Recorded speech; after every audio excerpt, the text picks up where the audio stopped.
More migrants arrive in Massachusetts, and every day it becomes more and more difficult to find a place for them to stay. And now the state might be running out of money.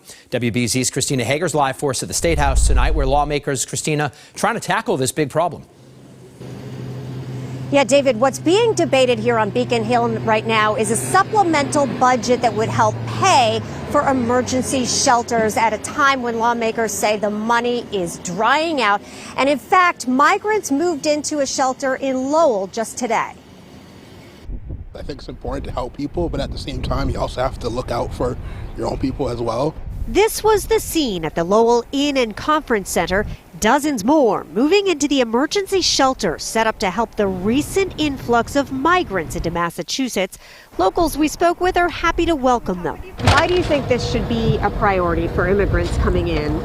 Because they need a place to live. They're trying to get a new life. I think if it's going to stretch us out thin, then we have to maybe be a little careful.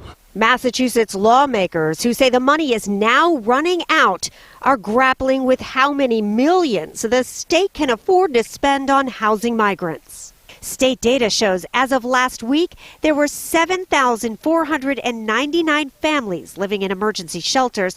That's just one family below the threshold Governor Maura Healey said the state could handle last fall. This map shows where shelters are, cities shaded the darkest blue with the most. The governor's still pleading for federal aid. In the meantime, we're figuring out ways to cover this in the interim as the legislature works through this. But bottom line, the federal government and Congress needs to get its act together and act. Is dipping into savings something we can afford to do in Massachusetts? There's no plan to do that right now. As more migrants move into Lowell, City Hall is writing its own budget. It's not impacting our budget yet. But however, if more people are to come, more could tip the balance, he says, a balance the city has been able to handle since more than 100 families moved into this shelter earlier this year. and I have to really credit our health department as well as our police and fire, that really the boots on the ground that have made this happen.